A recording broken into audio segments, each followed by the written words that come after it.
Hi there, I'm First Alert meteorologist Cruz Medina. This is First Alert Weather Plus. Today we're going to be recapping Hurricane Helene and talking about just why this storm was so devastating for East Tennessee and Western North Carolina, as well as many other communities across the southeast. But those areas were kind of hit the hardest. They got the heaviest rainfall. And we're going to talk about something before Helene even arrived that led to this catastrophic flooding event unfolding. So let's get right into the details here.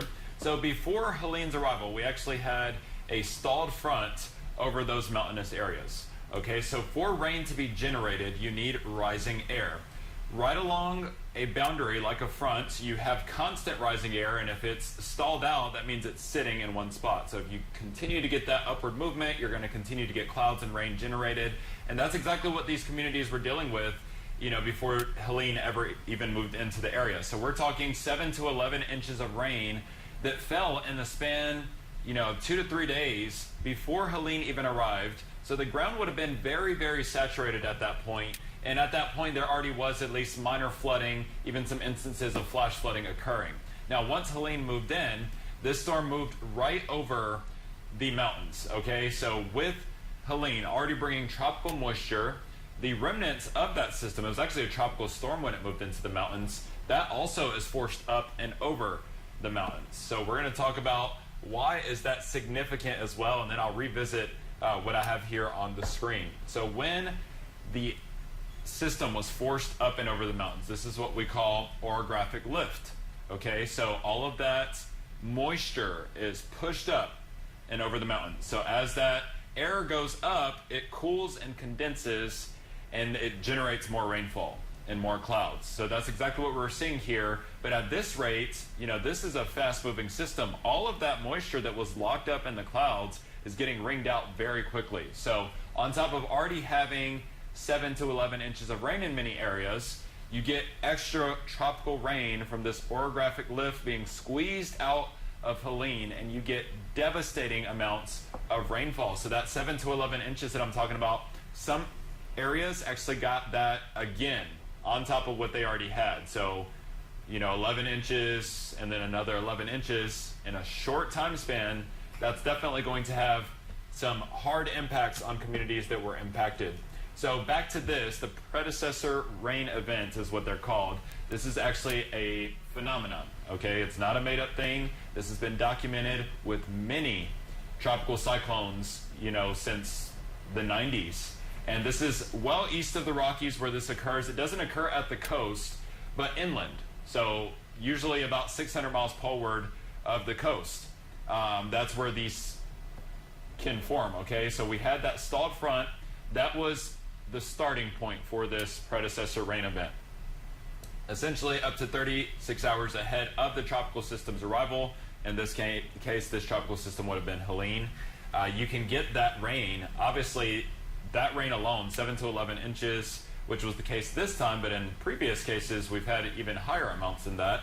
That can saturate the ground. If you think about the mountains, it's extremely sloped, and all of these mountains have valleys. And a lot of mountain towns, like Blowing Rock, North Carolina, which was completely wiped off the map from this flooding, it sits in a valley, okay? So the downtown area is kind of in the low-lying areas, and then people go up, to cabins and different amenities and things of that sort. Well, what happened was so much rain had fallen, the ground was so saturated, and then you start getting these rivers of water rushing down from the tops of mountains. That's all that rain trying to drain toward the bottom. Well, that can lead to landslides, and we saw a lot of those.